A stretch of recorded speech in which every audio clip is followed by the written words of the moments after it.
Assalamualaikum warahmatullahi wabarakatuh. Innal hamdalillah nahmaduhu wa nasta'inuhu wa nastaghfiruh wa na'udzu billahi min syururi anfusina wa min sayyiati a'malina. Man yahdihillahu fala mudilla lahu wa man yudlil fala hadiya lahu. Wa ashhadu an la ilaha illallah wahdahu la syarika lahu wa ashhadu anna Muhammadan abduhu wa rasuluh. Ya ayyuhalladzina amanu ittaqullaha haqqa tuqatih wa la tamutunna illa wa antum muslimun. Ya ayyuhan nas ittaqu rabbakum alladzi khalaqakum min nafsin wahidatin wa khalaqa minha zawjaha wa batha minhuma rijalan katsiran wa nisaa'a wattaqullaha alladzi tasaaluna bihi wal arham innallaha kana 'alaikum raqiba. Ya ayyuhalladzina amanu taqullaha wa qulu qawlan sadida yuslih lakum a'malakum wa yaghfir lakum dhunubakum wa man yuti'illaha wa rasulahu faqad faza fawzan 'azima. Amma ba'du, fa inna asdaqal hadits kitabullah wa khairal huda huda Muhammadin sallallahu alaihi wa ala alihi wa sahbihi wasallam wa syarrul umuri muhdatsatuha wa kullu muhdatsatin bid'ah wa kullu bid'atin dhalalah wa kullu dhalalatin finnar. Alhamdulillah, kita bersyukur pada Allah Ta'ala pada pagi ini, pagi hari Ahad, hari yang ke-9 kita berada di dalam bulan Rabiul Awal tahun 1445 Hijriah atau tanggal 24 September 2023 Masehi. Insyaallah kita bermajlis dalam masjid ini mengkaji lanjutan kajian pekan lalu sebuah kitab akidah, kitab Al-Qawaid Al-Arba. Al-Qawaid Al-Arba atau Al-Qawaidul Arba. Al-Qawaid bentuk jamak dari kaidah, bahasa kitanya kaidah.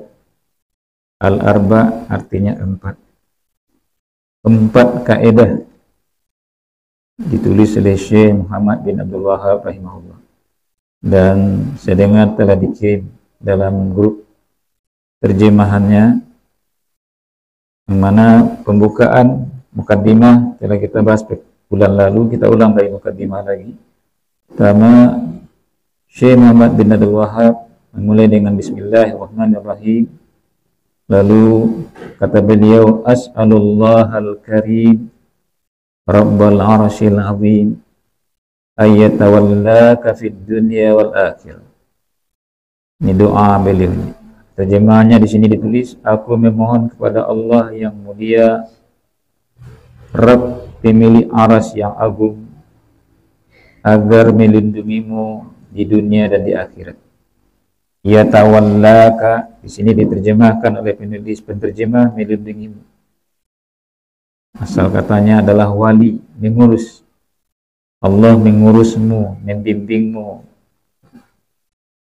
Kemudian wa ayyaj'alaka mubarakan aina ma kunta. dan agar menjadikanmu diberkahi, mubarakan, diberkahi, ainama kunta, dimanapun kamu berada. Ini doa penulis untuk setiap kita yang pelajari bukunya ini.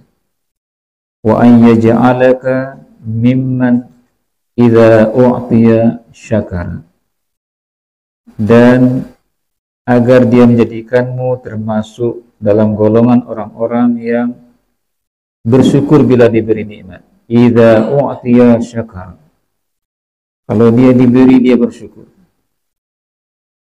Wa idza ubtuliya sabara, bersabar bila ditimpa musibah. Kalau diuji, ubtuliya artinya ditimpakan bala. Asal kata ubtuliya itu ibtala, bala. Bala artinya ujian. Manakala diuji, bersabar. Kalau tadi pertama, manakala diberi, bersyukur. Manakala diuji, bersabar. Wa idza aznaba istighfara, dan beristighfar bila jatuh dalam dosa. Arti aslinya adalah wa idza aznaba, dan apabila dia telah melakukan perbuatan dosa, istighfara, maka beristighfar. Fa inna haula'i thalatha unwanus sa'adah.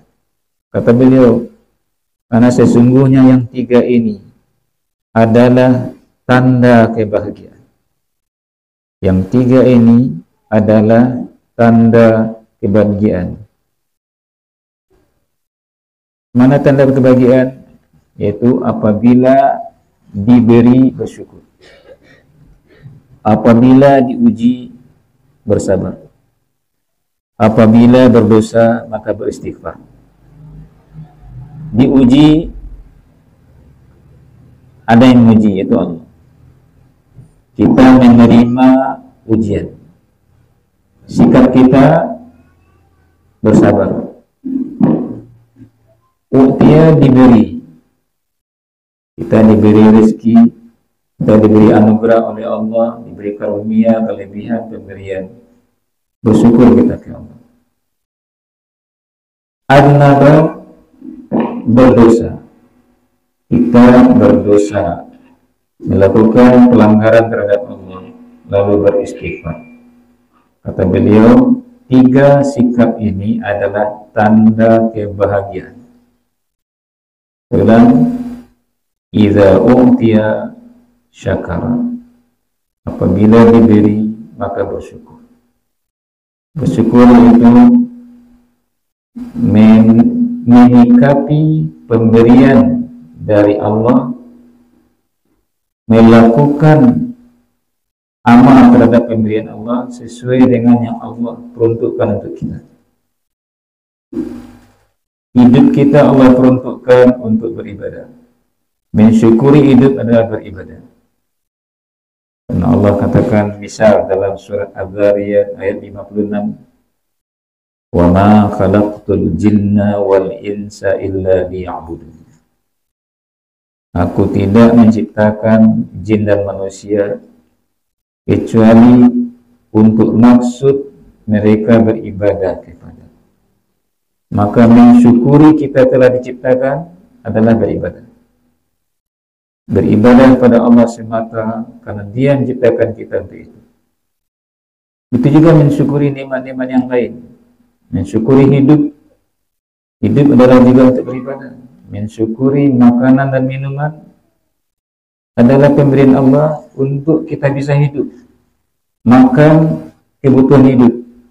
Minum, kebutuhan hidup. Pakaian, kebutuhan hidup. Tempat tinggal, kebutuhan hidup. Dengan adanya makan, minum, pakaian, tempat tinggal, kita bisa bertahan hidup. Hidup ini untuk beribadah. Semuanya terkait. Jadi idza u'tiya syakara, ini nomor satu. Apabila diberi maka bersyukur. Lalu idza ubtuliya sabara, apabila diuji maka bersabar. Wa idza aznaba, dan apabila telah terlanjur berbuat dosa. Aznaba artinya telah berbuat dosa. Jadi setelah dosa dikerjakan, tahu kita itu dosa, kita telah salah, maka istighfar, beristighfar. Saya ulang, ini kata Syekh Muhammad bin Abdul Wahab, tanda kebahagiaan hidup seseorang. Terlepas status sosialnya, terlepas zaman hidupnya di dunia ini, terlepas etnisnya, kalau ini ada pada dirinya, telah ada sebagian kebahagiaan pada dirinya. Ini linia pertama dari buku ini, yang merupakan doa dari beliau. Lalu kata beliau dalam alinea kedua, i'lam arsyadakallah li ibadat li ta'atihi. Di sini ditulis oleh penterjemah, ketahuilah semoga Allah membimbingmu untuk selalu taat kepadanya. I'lam itu artinya ketahuilah, ini kata perintah. Engkau pahamilah, arsyadakallah ini doa. Semoga Allah bimbing engkau li ta'atihi untuk mentaatinya. Jadi ketaatan kepada Allah kita tidak bisa lakukan sendiri kalau tidak hidayah Allah.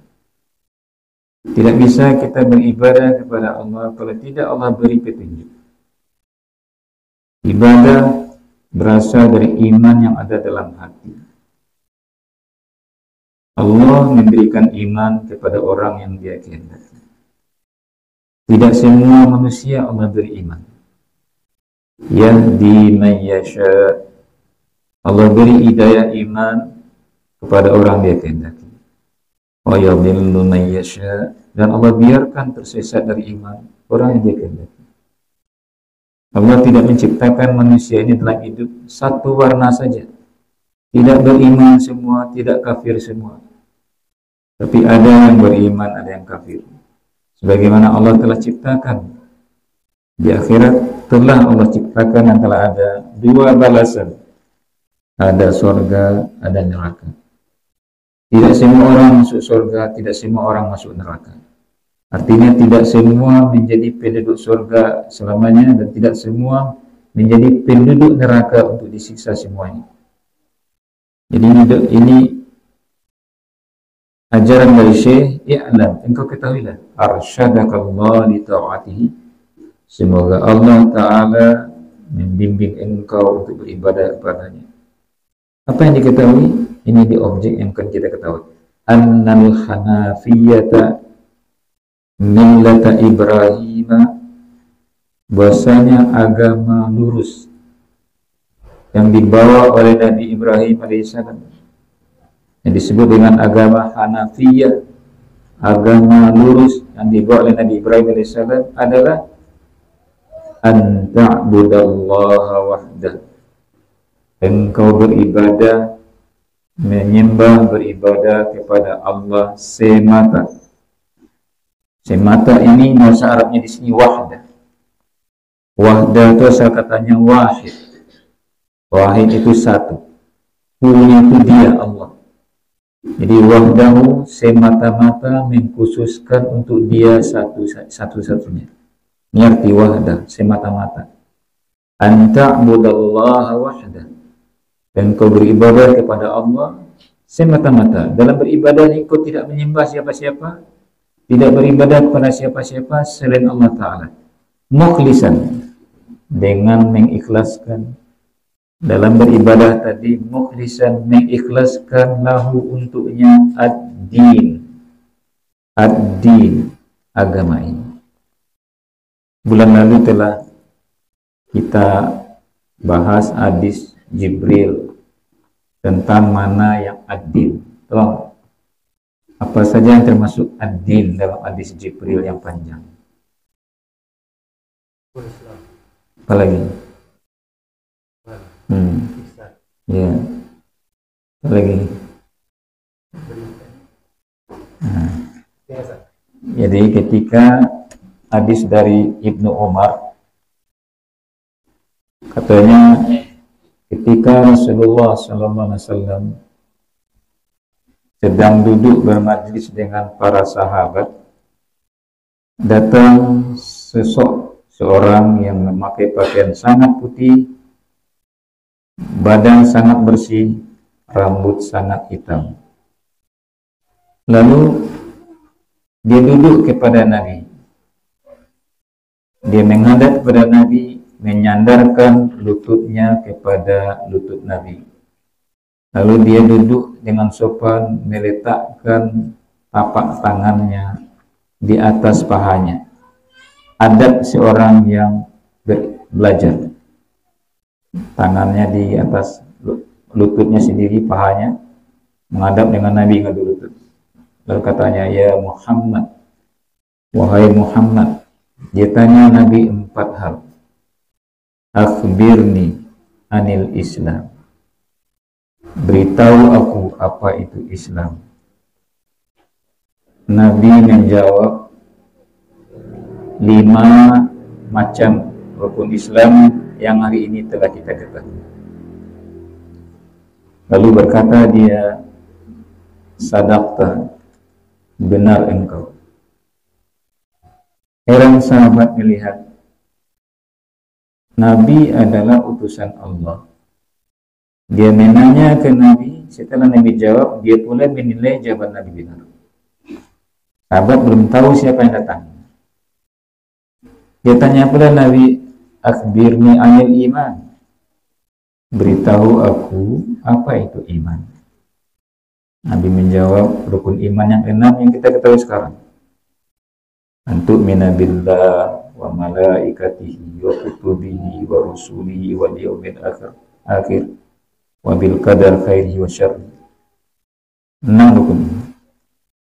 Setelah Nabi jawab, dia katakan, sadaqta, benar jawabannya. Lalu yang ketiga dia tanya, akhbirni anil ihsan. Beritahu aku apa itu ihsan. Nabi jawab, al-ihsanu an ta'budallaha ka'annaka tarahu. Ihsan itu adalah engkau beribadah kepada Allah seolah-olah engkau sedang melihat Allah. Jika engkau tak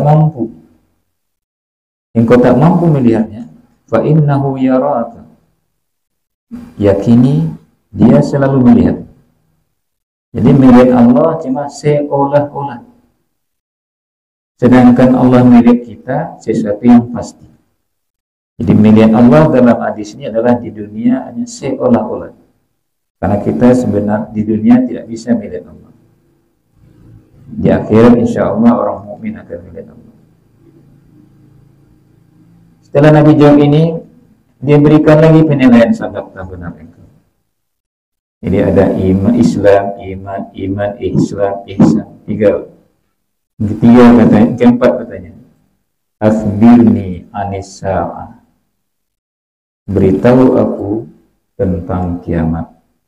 Artinya kiamat kapan tiba, kapan terjadi. Nabi mengatakan, mal mas'ulu anha bi'a'lama minas sa'il. Orang yang ditanyai ini, maksudnya diri beliau, tidak punya ilmu lebih tentang kiamat daripada yang menanyakan. Artinya yang bertanya tidak tahu kapan kiamat tiba, yang ditanya juga tidak tahu kapan kiamat tiba, karena ilmunya berpulang ke Allah. Lalu dia tanya, akhbirni an amaratiha. Beritahu aku apa peristiwa-peristiwa terjadi sebelum kiamat. Baru Nabi sebutkan di antaranya, antalidal amatu rabbataha. Seorang budak wanita akan melahirkan bosnya, tuan. Wa antara al-hufat al-urat al-alata. Engkau lihat orang miskin, tidak punya sandal, tidak punya baju, mengembala kambing profesi mereka, tapi mereka telah berlomba-lomba membangun gedung tinggi. Dan banyak lagi. Setelah dia memberikan penilaian pada jawaban-jawaban Nabi, dia pergi. 4 di sana. Ada tentang Islam, yaitu amalan lahiriah. Ada tentang iman, ada tentang ihsan, ada pemahaman akidah tentang gaib, ilmu tentang gaib, berita tentang gaib. Setelah pergi dia laki-laki tadi tanpa ada yang tahu siapa dia dan tanpa ada tanda-tanda dia orang musafir. Bertanya Nabi kepada yang hadir. Bertanya Nabi kepada Umar, tahukah kamu wahai Umar siapa yang datang tadi? Kata Umar, Allah dan Rasulnya lebih tahu. Kata Nabi, itu Jibril. Dia datang pada kalian yu'allimukum dinakum. Dia datang kepada kalian untuk mengajari kalian agama kalian. Agama kalian. Maka hari ini banyak pendapat-pendapat yang berseberangan. Ada yang mengatakan bid'ah boleh, ada yang mengatakan bid'ah tidak boleh. Dalam hadis Nabi katakan, man ahdatha fi amrina hadza ma laysa minhu fahuwa radd. Siapa yang membikin baru. Ahdatha itu asal katanya hadis. Hadis itu sesuatu yang baru, lawannya qadim. Siapa yang membikin sesuatu yang baru dalam amrina hadza, urusan kita ini. Urusan kita ini maksudnya urusan agama. Karena Nabi urusannya agama, dia Rasul. Tidak seorang kepala negara biasa, tapi Rasul. Siapa yang bikin baru dalam urusan agama ini yang tidak ada dalam ajaran agama yang kami bawa, maka tertolak.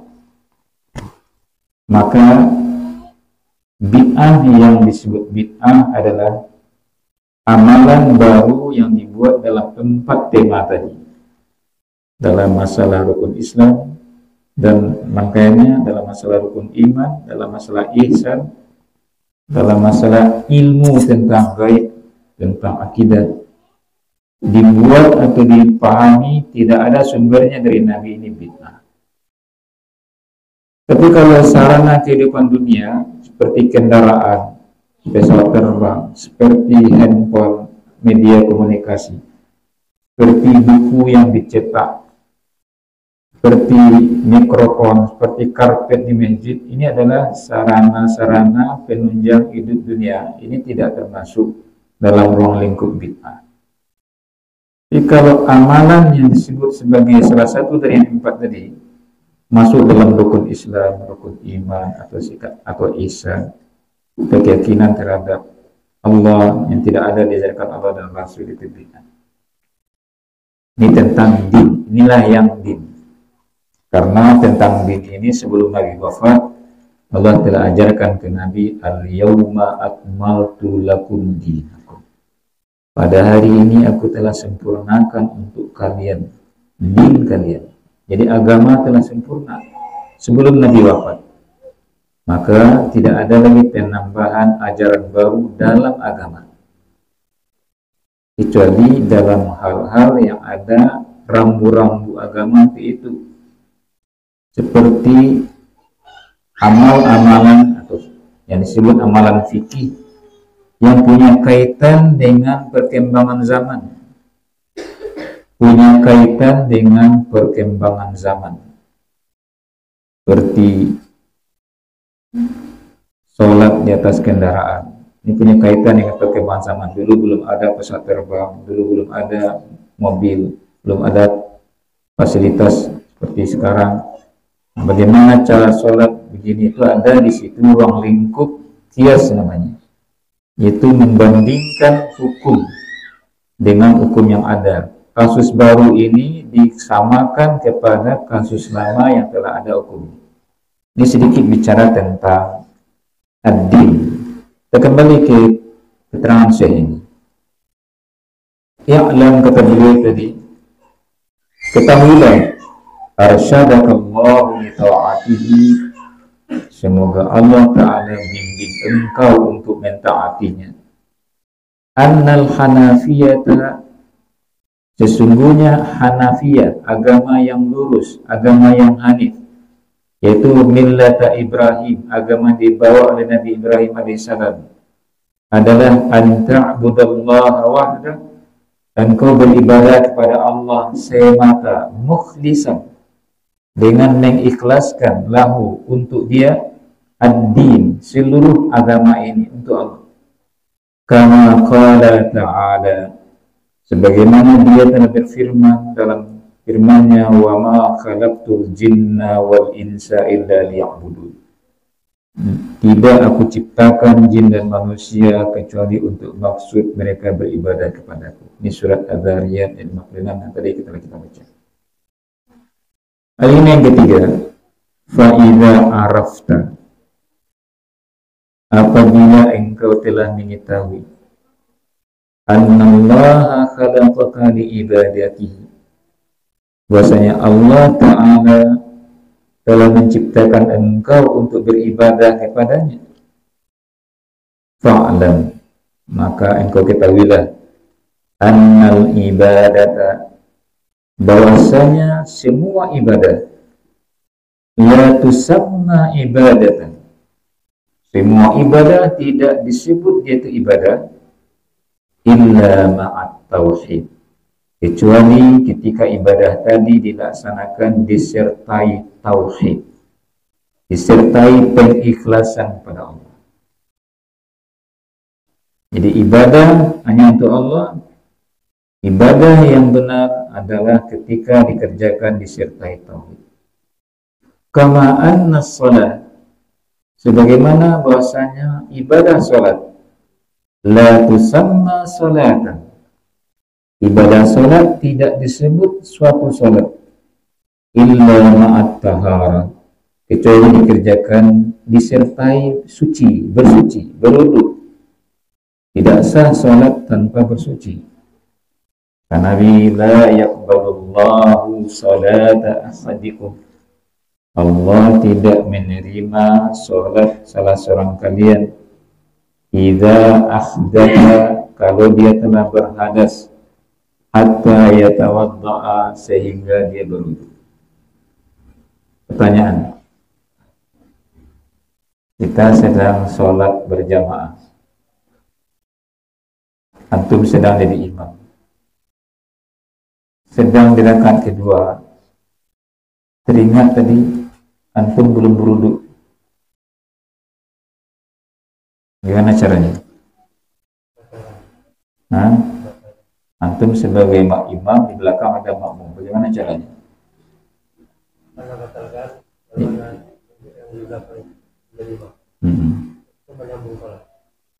Pakai bicara atau tidak? Dari mana dia tahu kalau dia ditunjuk?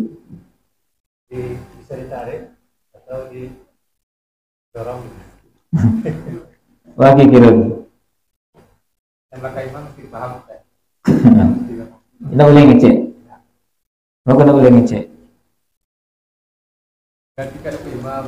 Enggak, boleh enggak pertanyaan? Iya, yang dia tanya antum. Boleh tuh ngecek enggak? Boleh. Karena surat batal. Batalnya kenapa? Karena tadi tidak dasari dengan berwudu. Gantikan saya wudu sebelum berwudu misalnya. Kalau tarik saja tidak tahu. Boleh ini Ustaz? Tunggu saya berwudu dulu. Boleh enggak? Ya, ini dari awal sholatnya tidak sah. Dari awal sholatnya tidak sah. Ada kasus seperti itu Imam Madinah, Syekh Udzaifi. Dia tadinya berwudu, dia sudah sahabat.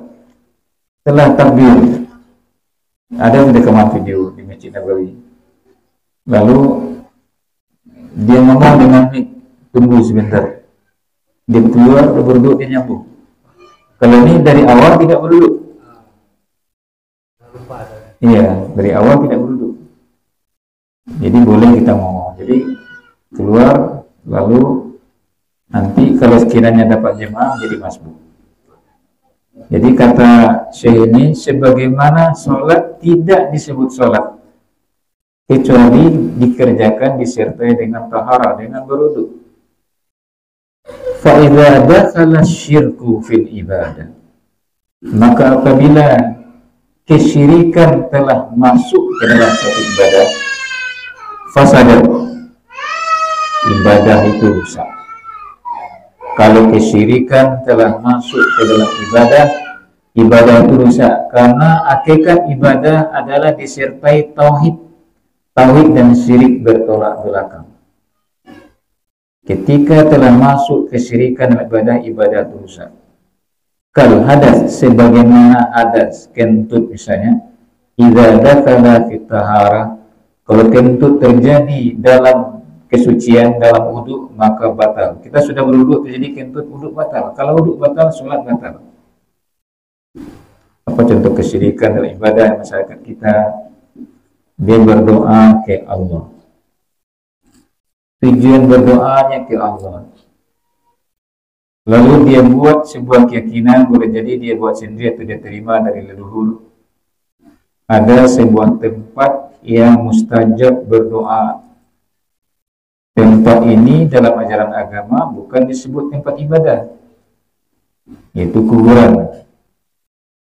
Nabi mengatakan kuburan bukan tempat ibadah. Apa contoh dalam hadis Nabi? La taj'alu buyutakum kubura. Jangan kalian jadikan rumah kalian menjadi kubur-kubur. Itu rumah yang tidak ada sholat di dalamnya, itu adalah kubur-kubur.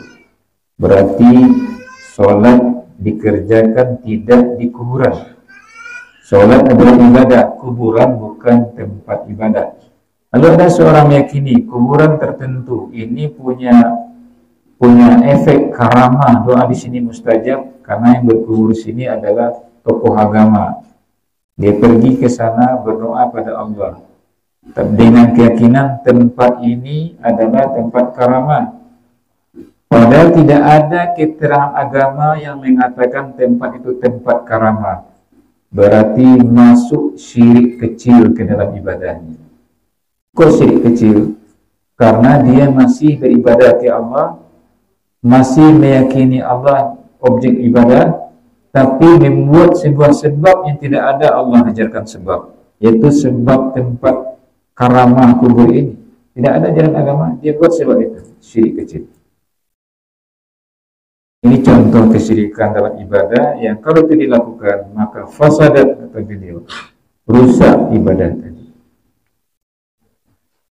Lalu berikutnya kata beliau, faida arafta, apabila engkau telah mengetahui anna syirka, bahasanya perbuatan syirik, idza khalatal ibadah, apabila perbuatan syirik itu telah mencampuri ibadah, afsadaha, perbuatan syirik tadi merusak ibadah, wa ahbatal amala, dan perbuatan syirik itu menghapus amalan. Menghapus amalan di sini pahala amal tidak ada. Karena tujuan amal adalah pahala. Kita beramal, Allah perintahkan agar Allah sayang ke kita, Allah beri pahala. Kalau syirik masuk dalam ibadah, amal itu tidak ada pahala. Wa sara sahibuhu minal khalidin finnar. Bahkan pelakunya, orang yang mengamalkan ibadah yang disertai kesyirikan tadi, dia akan menjadi kalangan yang kekal dalam neraka. Ini dalam catatan kalau dia tidak tobat sampai mati. Karena apapun bentuk dosa, kalau tobat sebelum mati, insya Allah Allah ampuni. Tapi kalau dosa syirik dibawa sampai mati, maka ancaman neraka. Arafta, maka engkau mengenal. Jadi setelah diketahui tadi bahasanya kalau ada perbuatan syirik mencampuri ibadah, maka ibadah tadi jadi rusak, maka pahala ibadah itu hapus, maka pelakunya terancam masuk neraka di akhirat. Kalau telah tahu itu, maka kata Syekh lagi, arafta, maka engkau akan tahu anna ahamma ma alaika, bahwasanya sesuatu yang sangat penting wajib atasmu. Kewajiban kamu yang paling penting adalah ma'rifatu dzalika, mengenal itu, yaitu mengenal tauhid dan mengenal syirik. Ini kewajiban yang penting, mengenal tauhid, mengenal syirik. La'allallaha, semoga mudah-mudahan Allah Ta'ala ayyukhadisaka min hadhihi syabakah, mudah-mudahan Allah Ta'ala membebaskan engkau dari jaring ini. Jaring-jaring ini, syabakah itu jaring. Ini bahasa kita sekarang. Tahu jaring? Apa itu jaring? Jadi kalau engkau tahu mana yang tauhid, mana yang syirik, kata beliau, semoga setelah engkau tahu itu Allah selamatkan engkau dari jaring itu. Dari jaring ini, itu jaring kesyirikan. Artinya apa? Kalau tidak mengetahui mana yang tauhid, mana yang syirik, maka akan terjerumus kepada jaring-jaring itu. Contoh, orang yang secara turun-temurun, termasuk saya dulu ketika kecil, meyakini, menganggap biasa salah satu bentuk pengobatan ketika sakit adalah mengambil empu kunyit, dibawa ke seorang yang dianggap pintar atau soleh. Bisa jadi perempuan, bisa jadi laki-laki. Kalau dulu nenek oleh ibu saya ketika saya kecil. Lalu dia belah, dicuci dulu, dibacakan sesuatu, nggak tahu kita bacanya apa. Lalu dibelah, lalu dilempar di atas satu telungkup. Kalau belum satu, ulang lagi. Setelah yakin satu telungkup, satu telentang, baru dia yakini ini tasapo, ini damam. Dia sebutkan itu, sakitnya ini. Lalu yang satu ini oleskan, usapkan ke seluruh sendi-sendi tubuh. Yang satu ini belah-belah dalam air, campur dengan beras, rendam, minum air. Ini dulu saya lihat di buku. Masih ada. Ini sebuah hal yang biasa oleh masyarakat. Bagaimana ini? Ini satu dulu, kunyit. Satu-satu kita lihat. Ini banyak nih. Satu kunyit nih. Kunyit adalah obat, antibiotik, segala macam. Beras mengandung obat. Air adalah obat. Tidak masalah. Kunyit, air, beras, tidak masalah. Masalahnya apa? Mengetahui, mencari tahu sakit orang ini dengan mempedomani posisi kunyit. Inilah tenung namanya. Tenung itu meramal, menebak sesuatu yang gaib dengan mempedoman yang dibuat-buat sendiri yang tidak ada datang dari syariat. Baik menengok telapak tangan, padahal tidak ada dalam syariat. Ini menandakan nasib. Tidak ada di ajaran kita. Atau mempedomani berdasarkan nama. Jadi tenungnya di sana. Kalau kunyit saja diambil direndam, silakan, tidak salah. Baca bismillah, obat. Temulawak, kunyit, jahe, obat. Atau telur. Telur kan bergizi. Ada orang sakit, ambil telur, diusap ke bagian tubuh. Buka telur tadi, tengok. Terjadi macam-macam pada telur.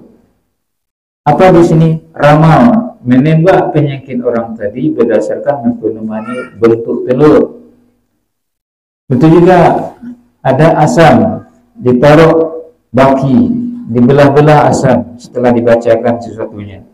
Lalu mempedomani asam ini melayang, membenam atau mengapung. Ini dipedomani berdasarkan ini ditebaklah kasus atau kejadian atau barang hilang. Ini semuanya tenung. Bagi orang dahulu biasa. Yang melakukannya tokoh agama, imam masjid, guru agama, penceramah. Tapi di situ ada syirik, syiriknya syirik tenung. Termasuk bedah ayam, termasuk pecah telur yang di banyak sebelah sana ya. Masih ada sampai sekarang ya. Pernah nama? Pernah jelas? Kadang-kadang, ya. Jadi itu adalah kesyirikan. Jadi kalau ada ibadah disertai kesyirikan, menyebabkan hapus pahala amal. Karena kenapa? Banyak orang kita tidak tahu kalau itu syirik. Masa syirik? Kan dibacanya ayat ke kunyit, ayat ke ayam yang akan disembelih. Kok syirik? Syiriknya disebut tenung, ramal. Pengertian ramal atau tenung menebak sesuatu yang gaib dengan memperdomani sebab-sebab yang dibuat sendiri. Tidak ada sebabnya dari Allah. Kepada ini gaib. Beda dengan ronsen medis. Ronsen medis adalah difoto tubuh, ditengok penyakit berdasarkan hasil foto. Atau analisa sebagian dokter melihat kelopak mata, melihat mata atau melihat lidah.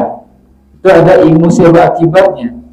Tapi kalau tidak ada sebab akibatnya, dibuat-buat, ini namanya terjerumus kepada tenung yang haram. Jadi pentingnya di sini mengetahui, mempelajari mana yang tauhid, mana yang syirik. Dulu sangat pertama saya mengangkat bahasan bedah ayam itu tahun 2004, itu banyak tantangan saya. Tuanku seberang Pariaman, karena dibicarakan di forum tuanku ustaz-ustaz dan Pariaman. Itu banyak tantangan saya. Tapi setelah diajak-ajak orang berpikir, dia pikir dengan logika. Ilatnya di sana satu. Alasan hukumnya adalah tenungnya. Tenungnya menyebabkan dia itu tergolong perbuatan syirik. Yang mana kata Nabi, man ata arrafan, siapa yang telah mendatangi tukang ramal, fasa'alahu an syai'in, dia tanyakan sesuatu ke tukang ramal, maka lantuk bal min salah arba'ina lailah, 40 malam orang yang bertanya ini tidak diterima. Sekiranya dia yakin dengan pernyataan tukang ramal ini, maka dia telah dicap sebagai orang yang kafir kepada Al-Quran. Jadi pentingnya kita mengenal mana yang syirik dan mana yang tauhid. Kemudian kata beliau, fa inna syirka billah alladhi qala Allah Ta'ala fihi, sesungguhnya kesyirikan terhadap Allah itu adalah sebagaimana Allah Ta'ala katakan tentang syirik itu. Innallaha, sesungguhnya Allah Ta'ala la yaghfiru, tidak akan memberi ampun, ayyushraka bihi, untuk orang yang mempersekutukan Allah. Wa yaghfiru ma duna dzalik, Allah beri ampun untuk dosa selain itu. Jadi dosa syirik dibawa sampai mati ke akhirat tidak diampuni kata Allah. Tapi dosa selain syirik ada peluang nanti diampuni di akhirat, liman syaa, bagi orang yang Allah kehendaki. Contoh yang pernah kita bahas bulan lalu, ketika Nabi menyebutkan orang terakhir yang dikeluarkan dari neraka untuk dimasukkan ke surga. Allah perintahkan malaikat cari orang yang di dunia dia tidak ada melakukan kesyirikan, artinya bertauhid, dan dia ada melaksanakan sholat. Tandanya apa tanda sholat? Kata Nabi, Allah haramkan api neraka membakar anggota sujud. Lalu dicari oleh malaikat. Setelah tampak oleh malaikat, dikeluarkan dari neraka lalu disiram dengan air kehidupan, hidup lagi tubuhnya. Berada dia dalam neraka, di luar neraka, tapi masih merasakan hawa neraka karena di depannya. Dia berkata ke Allah, ya Allah, putar arah saya sehingga tidak lagi menghadap neraka, agar tidak lagi saya rasakan panas. Lalu kata Allah Ta'ala, kalau nanti diberi pintamu, apakah kamu tidak ada pinta yang lain lagi? Tidak ya Allah. Putar Allah. Setelah dia putar, orang nampak pintu surga jauh di sana. Jauh. Katanya, ya Allah, dekatkan saya ke pintu surga itu. Kata Allah, kamu tadi telah janji tidak akan pinta lagi. Kalau nanti diberi pintamu, kamu tidak pinta lagi. Tidak ya Allah. Didekatkan ke pintu surga, tapi masih di luar. Nampak dalam surga orang bersenang-senang. Dia berkata lagi, ya Allah, masukkanlah saya ke surga. Lalu kata Allah Ta'ala, tadi kamu telah janji tidak minta lagi. Lalu Allah tertawa, kata Nabi, dimasukkan dia ke surga. Inilah orang yang terakhir dari neraka dipindahkan ke surga. Syaratnya apa tadi? Tidak mempersekutukan Allah. Ada sholatnya lengkap, tapi dosa lain menyebabkan dia masuk neraka. Apalagi kalau ada syirik atau tidak sholat. Na'udzubillah min dzalik. Jadi kata Syekh ini, dia kutip ayat, innallaha la yaghfiru an yushraka bihi, sesungguhnya Allah Ta'ala tidak akan memberi ampun kalau diperserikatkan, dilakukan dosa syirik terhadapnya, wa yaghfiru ma duna dzalika liman yasha, dan dia beri ampun dosa di bawah syirik itu kepada orang yang kehendaki. Lalu kata beliau, wa dzalika bi ma'rifati qawaida arba. Mengenal tauhid dan syirik itu adalah dengan mengenal 4 kaidah. Zakarahullahu ta'ala fi kitabih, yang mana Allah Ta'ala telah menyebutkan keempat kaidah tersebut di dalam firman-Nya, di dalam kitab. Jadi ini mukadimah. Jadi kitab yang kita bahas ini kecil, Qawaid Arba, 4 kaidah dalam memahami mana yang tauhid dan mana yang syirik. Yang mana keempat kaidah ini ditulis oleh beliau Syekh Muhammad bin Abdul Wahab dengan melihat ayat-ayat Al-Quran dan hadis-hadis Nabi. Kita masuk sekarang kaidah pertama. Al-Qaidatul Ula. Kaidah pertama, an ta'lama anna al-kuffara alladzina qatalahum Rasulullah sallallahu alaihi wasallam muqirruna bi anna Allah ta'ala huwal khaliqu al-mudabbiru wa anna dzalika lam yudkhilhum fil Islam. Artinya, kaidah pertama, engkau ketahui bahwasanya orang-orang kafir dahulu, orang-orang kafir pada masa Nabi, yang mana Nabi Rasulullah SAW telah perangi mereka. Mereka yang kafir yang Nabi perangi itulah muqirruna, adalah mengikrarkan. Artinya menyatakan, bukan menolak. Apa yang tidak mereka tolak? Bahwasanya Allah Ta'ala adalah pencipta. Allah Ta'ala adalah mudabbir, pengatur. Namun anna dzalika, ikrar mereka bahwasanya Allah Ta'ala itu pencipta, Allah Ta'ala pengatur, tidak menyebabkan mereka masuk ke dalam Islam. Kenapa? Karena baru sebatas itu. Jadi seperti yang telah kita bahas sebelumnya, ulama ada membagi tema bahasan tauhid itu 3. Bukan berarti Allah 3, bukan. Jadi pembagian tauhid 3 adalah pembagian berdasarkan tema ruang lingkup bahasan, objek bahasan. Coba sebutkan yang 3. Tauhid rububiyah, asma sifat. Apa beda masing-masing? Apa itu rububiyah?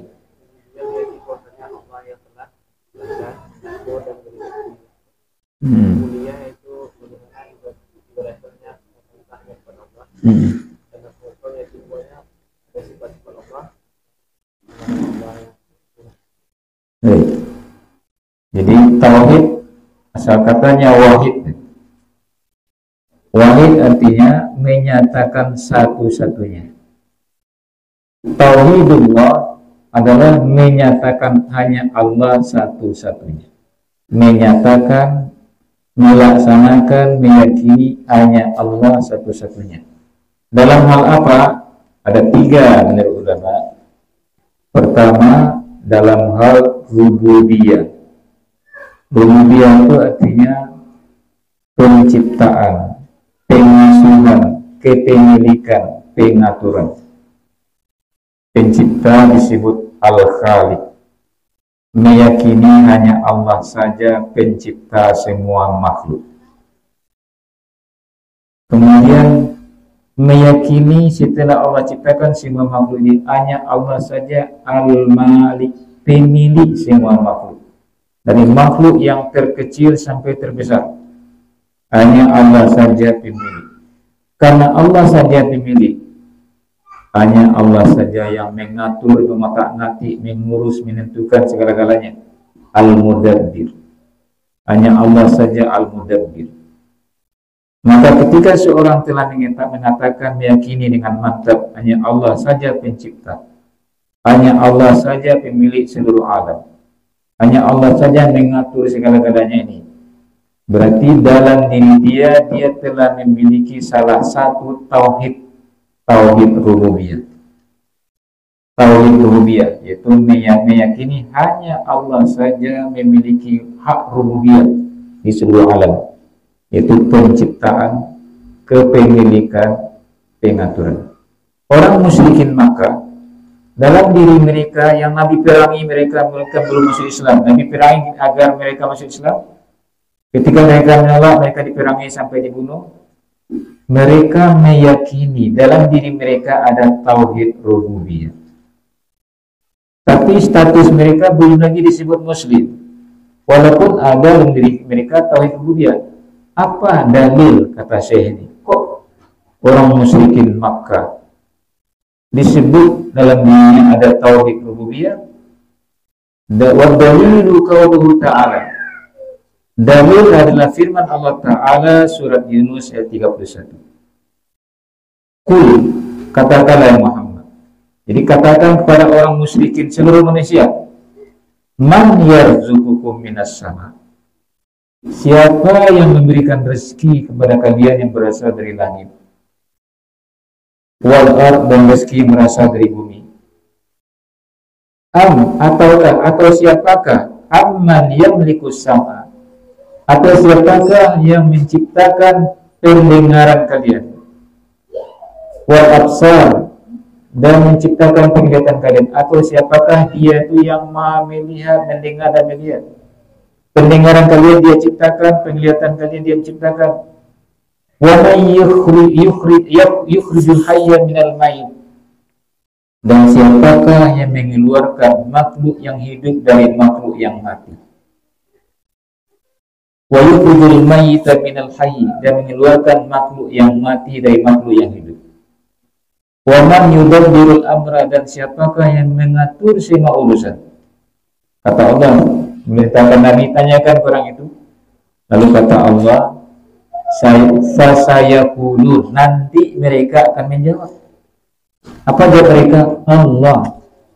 Mereka akan menjawab Allah. Jadi orang kafir pun kata Allah, kalau ditanya tentang rububiyah, mereka akan mengatakan Allah, tapi status mereka kafir. Lalu diperintahkan kepada Nabi, faqul afala tattaqun, kalau kalian sudah tahu itu, kenapa kalian tidak takut? Itu takut ke Allah. Artinya takut ke Allah di sini, kalau memang takut ke Allah, ibadah hanya untuk Allah saja. Inilah tauhid uluhiyah. Jadi tauhid rububiyah adalah meyakini Allah pencipta, Allah pemilik, Allah pengatur. Yang kedua, tauhid ibadah, yaitu ibadah hanya untuk Allah saja, takut hanya pada Allah saja, bertawakal hanya pada Allah saja, berserah diri hanya kepada Allah saja, berdoa hanya kepada Allah saja. Ini tauhid uluhiyah, asal katanya ilah, atau disebut juga dengan tauhid al-ibadah, mentauhidkan Allah dalam ibadah. Yang ketiga, tauhid asma wa sifat. Ini penjabaran dari tauhid tadi, yaitu asma itu bentuk jamak dari isim. Isim itu nama. As-sifat bentuk jamak dari sifat Allah.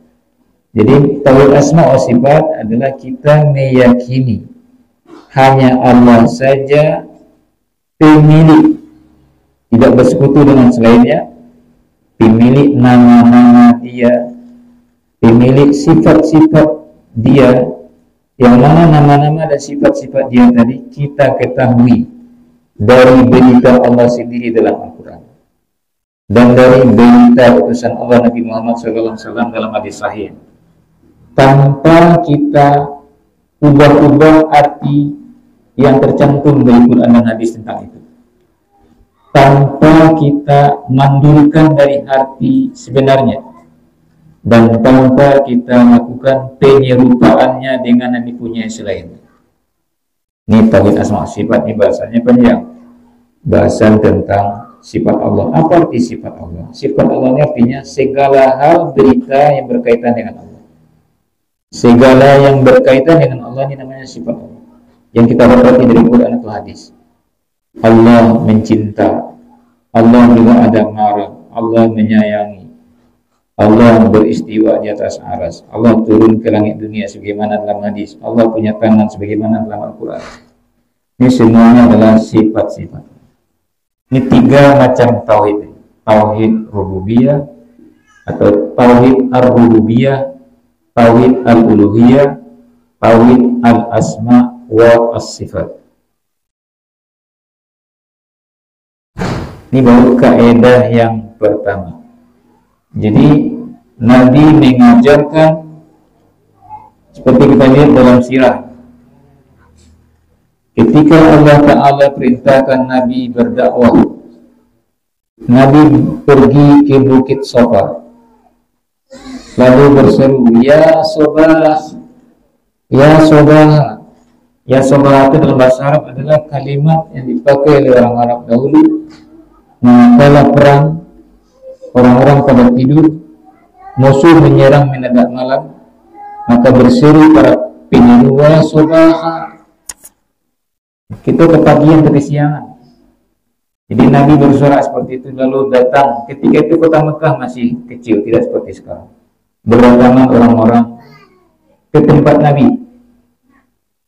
Di atas bukit Safa Nabi berdiri. Lalu Nabi bertanya atas semua yang hadir. Masing-masing rumah mengirim utusan. Kata sebagian ulama sirah. Kata Nabi, sekiranya aku beritahu kepada kalian, di sebalik gunung sana ada pasukan musuh yang menyerang kalian di sini. Apakah kalian semua yang hadir percaya pada saya? Kata mereka, kami percaya. Kami belum pernah mencoba engkau berbohong. Belum pernah kami coba engkau berbohong. Lalu baru kata Nabi, aku adalah Rasul terakhir Allah Ta'ala.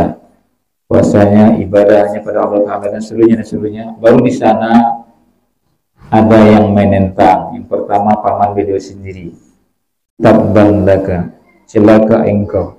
Alihada jama'atana, untuk ini engkau kumpulkan kami.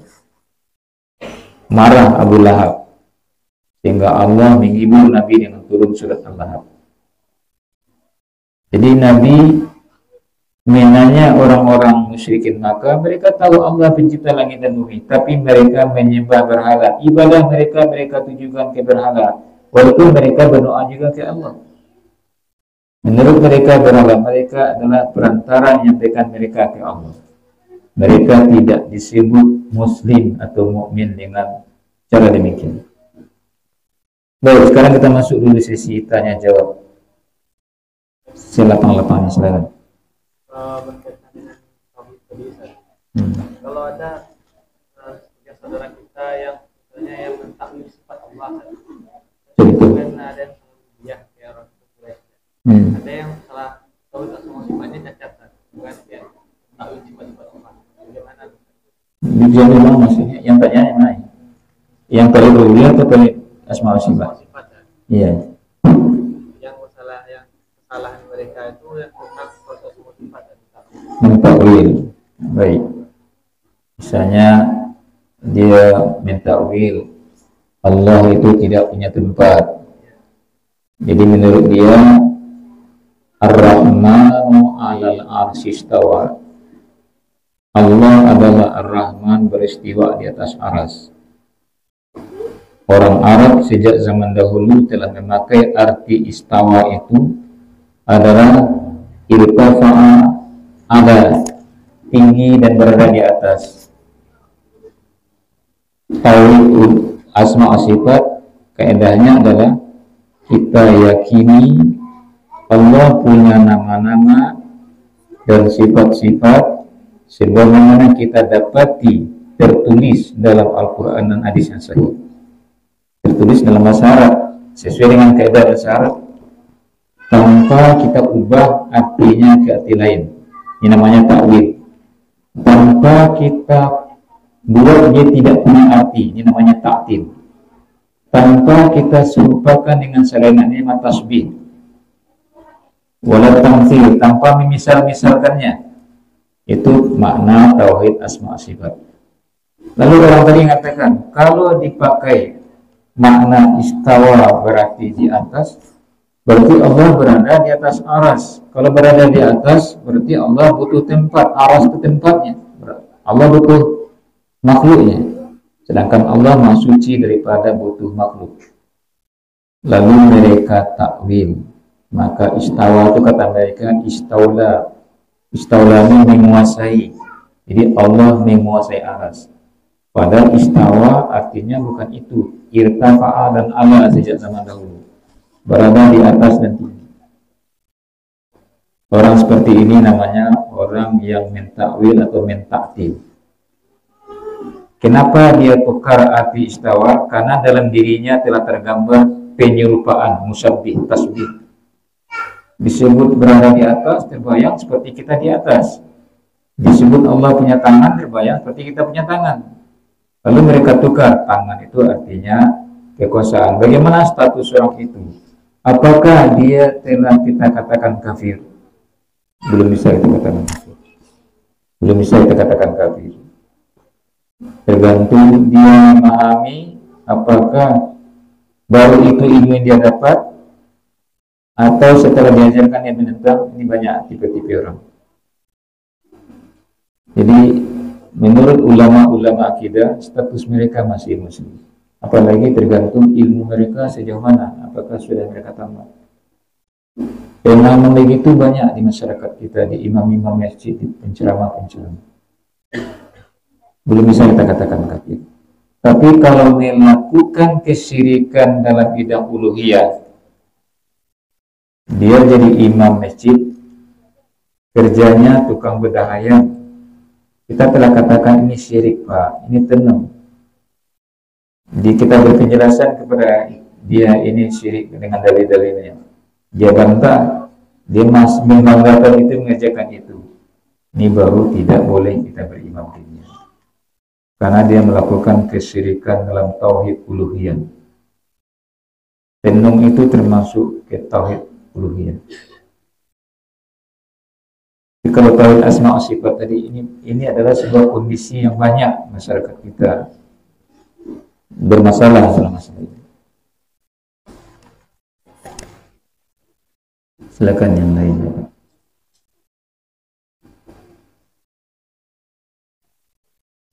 Salah satu kitab yang cukup padat dan singkat syarat dengan kaidah dalam tauhid asma wa sifat adalah kitab Al-Qawaid Al-Muthla karangan Syekh Muhammad Al-Utsaimin yang dibahas di Pariaman di Santo setiap Ahad dari setengah 6 pagi sampai jam 8, setelah subuh sampai jam setengah 8. Alhamdulillah berkelanjutan, telah pernah tamat satu kali, sekarang jalan lagi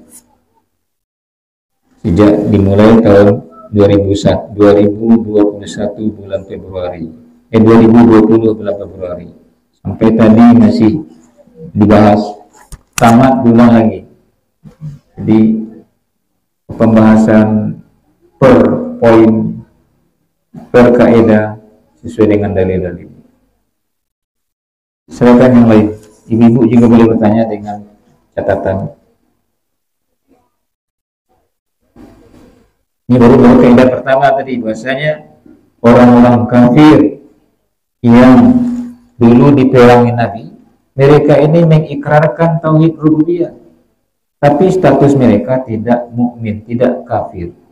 Jadi kalau tauhid rububiyah saja ada dalam diri seorang, dia tidak ragu bahwasanya Allah pencipta, itu belum disebut orangnya mukmin kalau tidak disertai tauhid uluhiyah, menyatakan hanya Allah saja yang diibadahi. Dalam Al-Quran kita diajarkan cara gamblang sederhana tentang tauhid rububiyah. Namun kebanyakan sejak kecil saya teringat masa-masa sekolah, pelajaran-pelajaran sekolah, seolah-olah ilmu agama penekanan pembahasan tauhid rububiyah saja. Bukti Allah pencipta, bukti ini, penajamannya ke sana saja. Padahal secara fitrah saja tauhid rububiyah itu sudah terasa oleh orang. Secara fitrah tauhid rububiyah itu terasa. Allah menciptakan semua. Jadi persoalan yang banyak di masyarakat kita yang lain dalam masyarakat muslim, orang tua kita muslim, adalah masalah tauhid uluhiyah, masalah tauhid dan syirik. Sejak kecil kita beribadah sudah biasa melihat orang sekali setahun mengunjungi kuburan si fulan, berdoa ke sana. Bahkan saya pernah melihat di beberapa tempat sejak dahulu. Ada orang misalnya air sakit keluarga, bawa air dari rumah letakkan di atas kuburan Syekh Fulan, letakkan sekarang besok diambil. Ini apa persoalannya? Persoalannya di sana adalah meyakini Syekh yang berkubur ini memiliki karamah, memiliki kemampuan membuat air ini jadi obat atau mendoakan. Ini syirik, karena orang telah mati tidak bisa lagi beramal.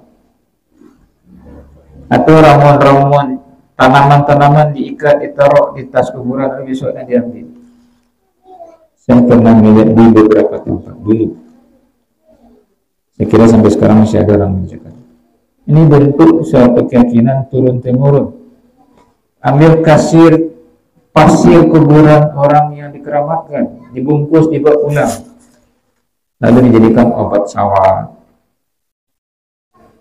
Lalu ada pula foto orang yang dikeramatkan, disimpan dalam laci, disimpan dalam brankas, atau digantung di toko atau di rumah. Ini adalah bentuk kesyirikan dalam tauhid uluhiyah. Masalah dalam tauhid uluhiyah, tidak dalam tauhid rububiyah, tapi dalam tauhid uluhiyah. Tapi bisa juga sentuhannya tadi ke tauhid rububiyah. Kalau sampai tingkat bodohnya semakin menjadi jadi, ini menyebabkan hati orang berpindah. Dengan kita pasang ini, gambar ungku ini memanggil hati-hati orang. Inilah campuran di sana antara tauhid rububiyah dan tauhid uluhiyah. Ada, iya, banyak masyarakat. Iya, ada lagi di sudut kedai ditaruh alat penangkap belut luka. Jadi filosofinya menurut dia, kalau udah masuk luka nggak bisa keluar. Jadi kalau udah belanja kedainya jadi langganan. Jadi sebab akibat ini, ketika ini bisa syirik kecil, bisa syirik besar. Sekiranya dia yakini luka ini punya keramah mujizat seperti itu udah. Luka ini dengan sendirinya punya keramah seperti itu udah syirik besar. Tapi ini adalah media, seperti juga orang pasang jimat, ini media yang Allah jadikan ini penyebab datang rezeki. Dia masih mengatakan Allah, tapi sebabnya dia bikin sendiri. Dia katakan dengan ilmunya sendiri, tidak dari Allah dan Rasul. Ini syirik kecil. Ini syirik kecil. Syirik juga, keduanya sama-sama syirik. Iya. Berarti kalau secara kita sebagai manusia sebagai cuma dia Allah kan. Iya. Jadi yang baik itu menjadikan itu di dia bukan anak berdoa. Iya. Tentu perlu juga dipahami secara, diajarkan secara ringkas, secara sederhana, pencipta kita. Dan itu telah Allah ajarkan dalam surat Al-Ikhlas. Qul huwallahu ahad. Katakanlah, dia yang disembah itu Allah. Allah itu ahad, dia satu. Dia satu. Allah as-samad. As-samad ini tauhid rububiyah. Semua makhluk Allah bergantung kepada Allah. Adanya makhluk karena Allah ciptakan. Kita tidak ada begitu saja. Seperti kemarin ketika anak-anak ini banyak, bulan lalu saya tanya, kamu tercipta dari mana? Mana mereka sekarang? Libur. Iya, kamu cipta dari mana? Dari sperma ayah, sel telur ibu. Itu kan tauhid rububiyah, ada sebab akibat penciptaan. Jadi kalau kita ajarkan ke anak, ya kedua-duanya sama-sama tauhid rububiyah, tauhid uluhiyah, termasuk asma sifat yang kita panggil Allah. memanggil Allah sesuai dengan namanya banyak. Lalu Allah itu bagaimana? Allah penyayang kalau kita beribadah padanya, Allah marah kalau kita maksiat padanya, itu tauhid asma wa sifat. Allah mengampuni kalau kita bertobat kepadanya, itu tauhid asma wa sifat. Allah memiliki sifat Maha Pengampun. Allah melihat semua yang kita lakukan, itu tauhid asma wa sifat. Jadi masuk semuanya, tapi dengan kemasan sesuai dengan usianya dan pemahamannya.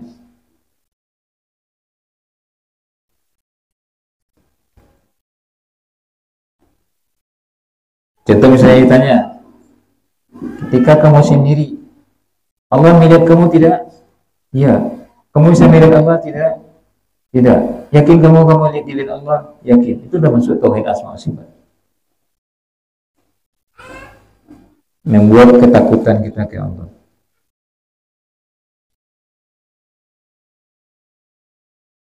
Silakan yang lain.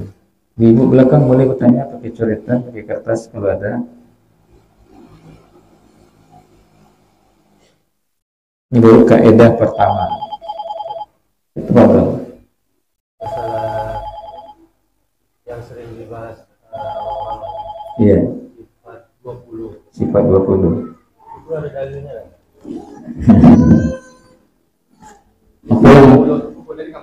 Apa yang perlu memahami sifat 20 itu sampai apa itu sifat 20? Kalau dilihat dari terjemahannya, Iya. itu benar gitu. Iya. Pakai simpulannya apa ya? 20. Iya. Sifat-sifat Allah adalah apa saja berita tentang Allah. Tidak bisa kita pastikan berapa banyak sifat Allah. Hanya Allah yang tahu berapa banyak sifat. Apa saja berita tentang Allah itu sifat Allah. Hanya Allah tahu berapa banyak sifat. Jadi membatasi kepada 20 tadi, ini adalah pemahaman yang dibentuk dari logika filsafat Yunani. Jadi kerangka logik berpikir dibuat batasan-batasan. Jadi standarnya akal, wujud ada. Berarti Allah itu ada. Kalau tidak ada alam, Allah berarti tidak ada alam. Dengan logika ada wujud. Jadi Allah ada. Kemudian kidam, Allah itu terdahulu dari makhluknya. Jadi Allah dulu ada, baru makhluknya. Ini tidak membuat ketakutan. Tapi kalau jujur kita buka Al-Quran dari awal sampai akhir, telah memberitakan tentang Allah, itu membuat ketakutan ke kita sesuai dengan makna ayat. Dari Al-Quran sampai awal sampai akhir itu sifat-sifat Allah banyak. Kita akan takut membacanya. Tapi kalau cuma sekedar wujud, kita membaca mukhalafatul hawadis, qiyamu binafsi, itu tidak ada bukan rasa takut.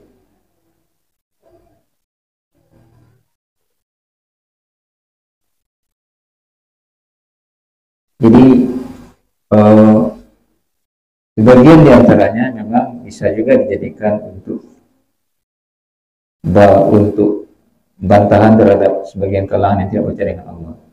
Kan munculnya dulu itu ketika kata mereka untuk menghadapi orang-orang tak percaya dengan Allah, orang-orang dahri, orang-orang anti Tuhan yang mengatakan semuanya ini terjadi karena begitu saja, karena zaman kita mati.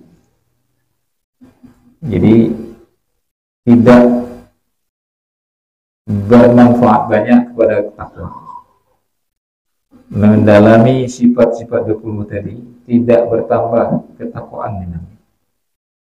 Jadi kalau sifat sesuai dengan Quran dan hadis, kita bacakan ayat, ini ada keterangan tentang sifat Allah. Kita baca hadis, ini ada keterangan tentang Allah. Itu membuat kita takut.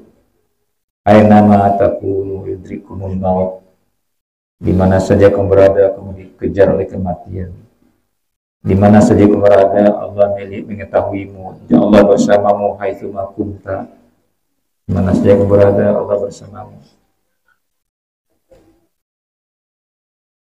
Dan itu benar dari Imam Abu Hasan Al-Asy'ari. Itu kabarnya.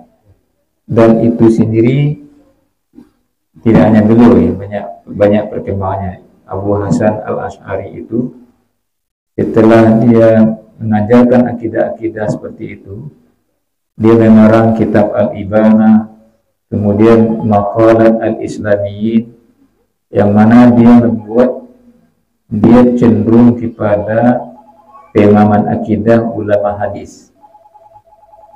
Tapi dengan sederhana dia bahas. Dalam Ibanah juga dengan sederhana dia bahas. Jadi dia sendiri pada akhir karangan-karangannya mengajarkan akidah seperti akidah ulama hadis, tapi tidak murni dia meninggalkan kaidah-kaidah lamanya. Sehingga termasuk tidak disarankan ulama mempedomani karya akidah Abul Hasan Al-Asy'ari secara apa adanya, kecuali ulama yang telah memiliki basic. Karena dia tidak, walaupun dalam caranya kitab akhirnya tadi masih diwarnai pengaruh-pengaruh logika, tidak bisa dia keluar dari itu. Tapi orang-orang sekarang yang mengaku paham Asy'ariyin tidak sesuai dengan yang ditulis oleh Imam Abul Hasan dalam karangan terakhirnya. Tapi Abul Hasan mengaku Allah di atas aras dalam karangan Ibanahnya. Iya, dalam Ibanahnya Allah di atas aras. Dalam kitab Maqalat Islamiyyin yang mengatakan semua pendapat ulama hadis tentang sifat Allah itulah pendapat kami, katanya Abul Hasan Al-Asy'ari. Sampai sekarang masih ada kita tuh dicetak dijual di Al-Ibanah dan Maqalat Al-Islamiyyin. Maqalat Islamiyyin berisi aliran-aliran pemikiran kaum muslimin sejak zaman dahulu sampai beliau, banyak, sekian banyak kelompok-kelompok pemikiran.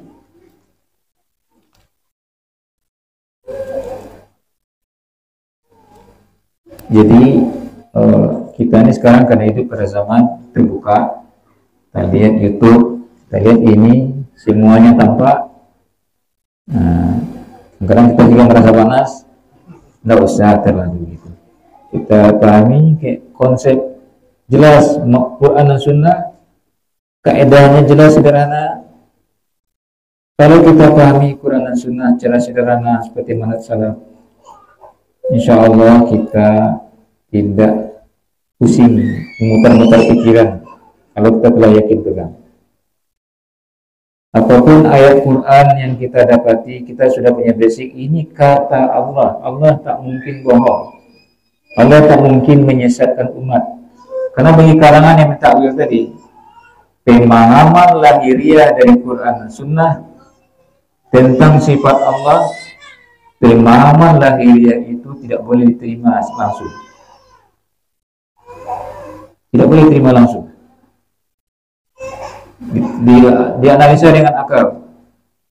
Kalau ada yang menyerupai makhluk, ditukar artinya. Contoh, istawa ditukar dengan istawa. Tangan Allah ditukar dengan kuasaan Allah. Turun Allah ke langit dunia ditukar mereka. Rahmat Allah yang turun. Padahal hadisnya jelas kata Nabi. Banyak ulama menunjukkan hadis ini, sahabat lebih 10 orang sumber hadis ini. Salah satu versi adalah yanzilu Rabbuna azza wa jalla kulla lailatin ila sama'i dunya. Selalu turun Rabb kita Allah Ta'ala ke langit dunia kulla lailatin, setiap malam. Setiap 3 malam Allah turun ke langit dunia. Kapan itu kata Nabi? Hina yabqa, ketika tinggal bersisa thuluthul lail al-akhir, sepertiga malam yang terakhir. Kira-kira pukul 3 atau pukul 2 sampai subuh. Lalu wa yaqulu, dan Allah berkata. Jadi Allah turun dan Allah berkata. Keduanya sama-sama terjadi. Allah turun dan Allah berkata. Bukan rahmat Allah yang berkata, tapi Allah. Apa kata Allah? Man yad'uni, siapakah saat ini yang sedang berdoa kepadaku? Itu fi'il mudhari. Siapakah saat ini, jam ini yang sedang berdoa kepadaku? Fa'astajiba lahu, kalau ada, aku respon doa orang yang berdoa saat ini. Lalu kata Allah, wa man yas'aluni, siapakah yang saat ini sedang meminta kepadaku? Fa'u'tiyahu, aku beri mintanya. Wa man yastaghfiruni, siapakah yang saat ini sedang minta ampun kepadaku, istighfar kepadaku, fa aghfir lahu, aku beri ampun. Di sana Nabi sebut yanzilu rabbuna, Tuhan kita turun, bukan rahmatnya. Kalau orang minta ilmu tadi, kalau Tuhan turun, lalu bagaimana status aras, di atas aras? Disamakannya kalau dia turun berarti tidak ada lagi di atas. Allah tidak sama dengan makhluk. Yang mengatakan Allah di atas aras, Allah sendiri, Nabi juga. Yang mengatakan Allah turun ke dunia, Nabi mengatakan. Ya, mungkin Nabi berbohong. Maka kaidahnya adalah kaidah Imam Malik dalam hal tadi misal. Kata Imam Malik ketika ditanya orang, apa itu istiwa? Bagaimana Allah beristiwa atas aras? Kata Imam Malik setelah dia tadinya marah, berkeringat pada pertanyaan orang tadi, al-istiwa ma'lum. Arti istiwa secara bahasa Arab, beliau orang Arab yang bertanya di orang Arab, sama-sama kita maklumi. Arti istiwa itu bahasa apa? Irtafa'a wa ala, berada di atas. Wal kaif majhul. Kaifiyat Allah beristiwa atas aras ini sesuatu yang tidak diketahui. Tidak ada ilmu kita, tidak ada berita ke kita. Bagaimana Allah beristiwa atas aras? Ini majhul kita. Wal imanu bihi wajib, mengimani Allah beristiwa itu wajib. Kenapa Allah mengatakan Al-Quran, Nabi mengatakan dalam hadis, wa su'al anhu bid'ah, mempertanyakan bagaimana Allah beristiwa itu perbuatan bid'ah. Lalu diusirnya orang tadi. Ini kaidah Imam Malik ini berlaku untuk semua sifat Allah. Coba sebutkan salah satu sifat Allah. Allah marah. Ghadab itu marah. Marah secara bahasa orang tahu artinya. Kita tahu arti marah. Bagaimana tata cara marah Allah kita tidak tahu. Mengimani Allah marah wajib. Mempertanyakan bagaimana bentuk marah Allah bid'ah. Apa lagi yang lain? Allah malu. Istihya, hai bahasa Arabnya itu malu. Kita tahu mana malu. Malu, terasuk malu. Bagaimana tata cara Allah malu, kita tidak punya ilmu. Tidak ada ilmu kita di sana. Tidak ada pula sumber keterangannya bagaimana. Mengimani Allah ada sifat malu, wajib. Karena tertulis dalam wahyu. Mempertanyakan bagaimana cara atau bentuk model malu Allah ini bid'ah. Semua sifat termasuk beristiwa di atas aras, turun ke langit dunia, semua sifat. Kaidah Imam Malik ini menurut ulama bisa dijadikan kacamata untuk memahami semua sifat-sifat Allah. Pendek kaidahnya bisa kita paham menurut ulama salaf. Jadi tidak pusing-pusing lagi kepala kita, tidak diputar-putar lagi artinya. Kalau turun ke dunia, siapa yang di atas? Siapa yang di aras? Kalau malu, bagaimana pula kok Allah malu? Kecut perasaan Allah, takut Allah. Seperti kita malu, marah. Bagaimana pula Allah akan memaafkan, Allah rahmat? Allah tidak sama dengan kita. Semua orang berdoa pada waktu yang sama, contoh dalam diskusi. Ya ibadi, law anna awwalakum wa akhirakum wa insakum wa jinnakum.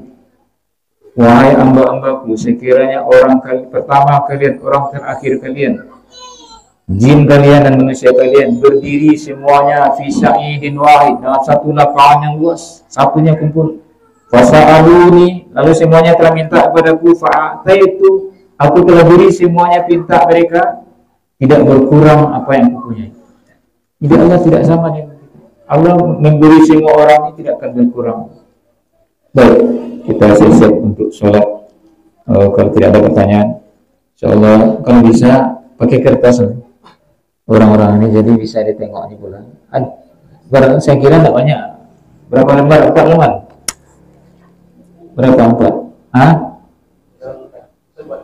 Iya. Jadi bisa dibaca pula, tidak ngambang aja mata mereka. Baik. Hah? Filenya ada tidak? Iya, file kan tidak semua orang punya paket undang-undang. Ada tanam tabung HP. Tapi kalau karate, itu letak karate sekolah tipe ngaji dibagi, sudah ngaji dikumpulkan. Nah, baik, subhanakallah, bihamdika, asyhadu an la ilaha illa anta, astaghfiruka wa atubu ilaik. Assalamualaikum warahmatullahi wabarakatuh.